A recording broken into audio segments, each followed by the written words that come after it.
Bonjour et bienvenue sur Investir, Innover en Afrique TV. Tout d'abord, nous vous remercions de vous suivre. Nous allons vous présenter une nouvelle version de nos chroniques d'actualité africaine, en espérant que cela vous plaira. Une nouvelle version beaucoup plus imagée. Aujourd'hui, on va vous parler de l'article qui fait un grand tollé dans les médias aujourd'hui, euh, de, du très reconnu et prestigieux Jeune Afrique, qui est un journal africain, ou plutôt africain, et je ne sais pas si on peut le qualifier de panafricain, mais en tout cas, il s'agit d'un éminent journal qui parle des différents sujets qui concernent le continent. Dans ce papier qui a été produit par Jeune Afrique, il fait état de plusieurs choses. En tout cas, il fait au moins état de l'écart qui se creuse entre le Cameroun et la Côte d'Ivoire. Et le titre choc, c'est Abidjan creuse l'écart avec Yaoundé. Selon le FMI, la Côte d'Ivoire devrait dépasser le PIB de la Côte d'Ivoire devrait dépasser celui du Cameroun de 24 milliards de dollars à fin 2022. Et cela représente l'équivalent du PIB du Sénégal. Voilà, l'article commence par un titre choc. Nous allons analyser tout cela, analyser tous les chiffres et voir dans quelle mesure est-ce qu'on peut répondre à ces questions. Nous allons donc faire plusieurs parties et analyser 30 indicateurs pour savoir si la Côte d'Ivoire et le Cameroun sont au même niveau ou pas. Je vous remercie, je vous demanderai de vous abonner à la chaîne en cliquant sur le bouton abonner, mais aussi d'appuyer sur la cloche de notification. Et ceux qui veulent rejoindre notre groupe spécial pour avoir du contenu exclusif, n'hésitez pas à rejoindre, à cliquer sur le bouton rejoindre. Voilà, c'est parti pour l'analyse. Alors, dans un premier temps, on va revenir sur l'article de Jeune Afrique qui compare en fait le Cameroun et la Côte d'Ivoire, et plus précisément en parlant des villes Abidjan et Yaoundé. Alors, si on parle des chiffres, le premier indicateur qui est pris en compte, c'est le PIB. Le PIB entre le Cameroun et la Côte d'Ivoire, l'écart du moins entre ces deux pays, se creuse énormément. Il s'agit là, en fait, du produit intérieur brut. Beaucoup de gens se demandent ce qu'est le produit intérieur brut. Alors comment vous le dire de façon simple et comment le vulgariser? En fait, il s'agit là de la production de richesse annuelle effectuée par les agents économiques d'un pays. Donc il y a les ménages, les entreprises, l'administration publique, le PIB, donc le produit intérieur brut, est le principal indicateur utilisé aujourd'hui mondialement pour quantifier la richesse d'un pays. Et dans ce cadre-là, il s'avère que le PIB du Cameroun et de la Côte d'Ivoire soit vraiment, comment dire, vraiment différent. Celui du Cameroun est aujourd'hui à 45,34 milliards de dollars US et celui de la Côte d'Ivoire en 2021 est de 70 milliards de dollars. Donc 45 pour le Cameroun et 70 milliards de dollars selon la Banque mondiale. C'est énorme. C'est énorme pour des pays qui, il y a à peine 10 ans, étaient au coude à coude. C'est énorme. Alors, à quoi sont dues euh, ces, euh, ces différences, en fait, qui apparaissent aujourd'hui et qui sont vraiment criardes? Alors, plusieurs choses peuvent rentrer en compte, notamment le fait que les infrastructures en Côte d'Ivoire sont plus développées. Le pays a massivement investi dans ses infrastructures, tandis qu'au Cameroun, cela fait des années qu'on attend toujours l'autoroute Douala-Yaoundé, qui sont vraiment deux mégalopoles gigantesques pour lesquelles on a même du mal à quantifier la population en réalité. Et c'est une ineptie que ces deux grosses villes, des mastodontes en Afrique centrale, ne soient aujourd'hui pas reliées par une autoroute qui permettrait justement de fluidifier le trafic et de fluidifier les échanges pour les agents économiques. On s'aperçoit aussi aujourd'hui que d'après les chiffres indiqués par l'agence Ecofin qui a fait un super travail, je tiens à saluer leur travail d'analyse, parce qu'ils analysent en fait 30 indicateurs extrêmement importants qui permettent de mieux analyser la situation que l'article choque en réalité de Jeune Afrique. Alors le premier est la structure économique de chacun de ces pays. Alors l'économie primaire prend à peu près 19% de part au Cameroun, tandis qu'en Côte d'Ivoire c'est à peu près, on va dire, 22-23%. Naturellement, vous verrez le graphique, je vous le présenterai à l'écran. Ensuite, l'économie secondaire au Cameroun représenterait à peu près 23%, tandis que l'économie secondaire en Côte d'Ivoire représenterait à peu près 20%. Ensuite, l'économie de service est supérieure donc au Cameroun, sera à peu près à 54, tandis qu'en Côte d'Ivoire, 54%, tandis qu'en Côte d'Ivoire, on sera à peu près à 52%. Alors, qu'est-ce que représentent ces trois économies pour vous aiguiller? Alors, l'économie primaire constitue l'économie basée sur, par exemple, l'extraction de matières premières, quelque chose de vraiment basique. L'économie secondaire serait plutôt de la transformation, qui peut être manufacturière ou industrielle.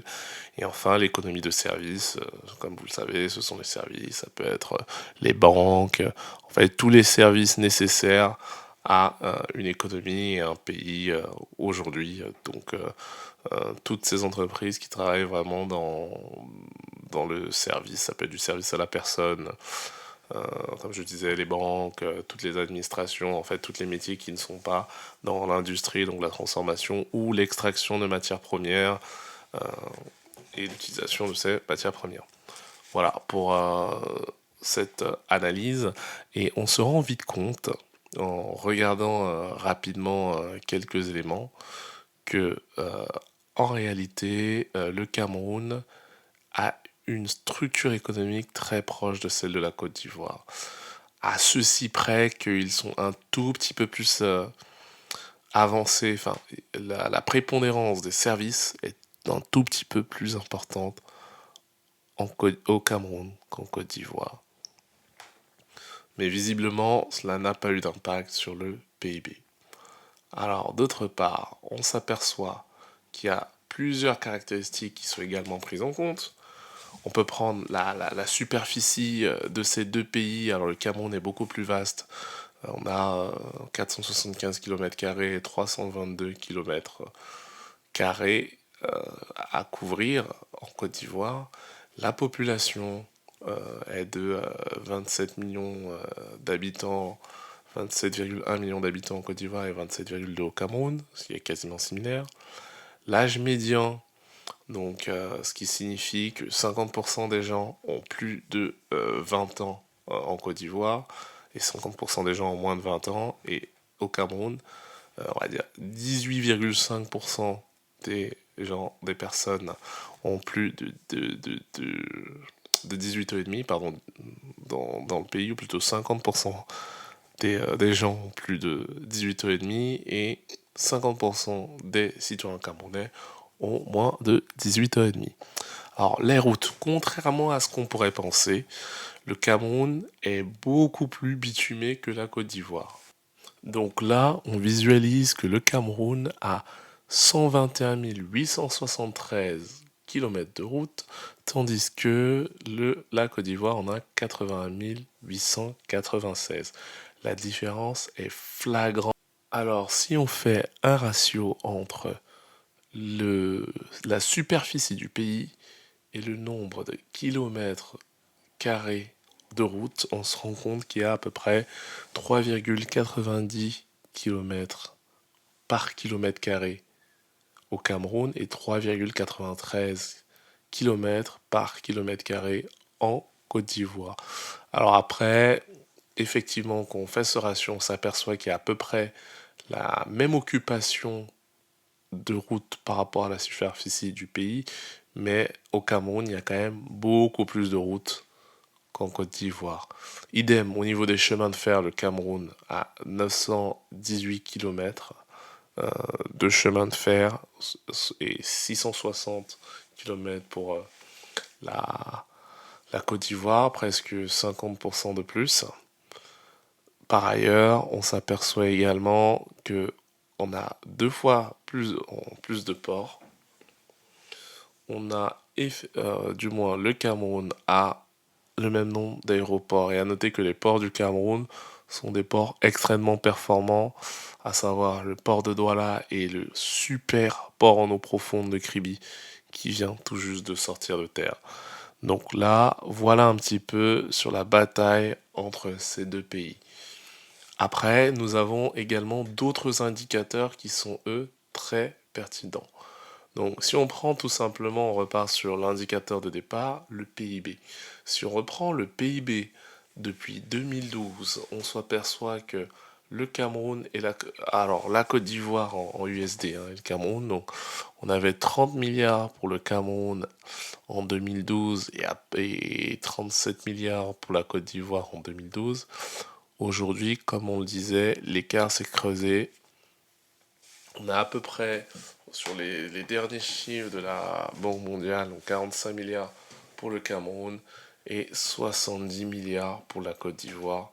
La différence est abyssale, l'écart est creusé, la Côte d'Ivoire est en avant parce que structurellement, contrairement à ce qu'on pourrait penser, la Côte d'Ivoire a mis en place des actions de développement de son économie qui leur permettent d'arriver à un tel niveau en fait de développement. Et à noter que même si on connaît les pays africains, la corruption est beaucoup moins exacerbée en Côte d'Ivoire qu'au Cameroun.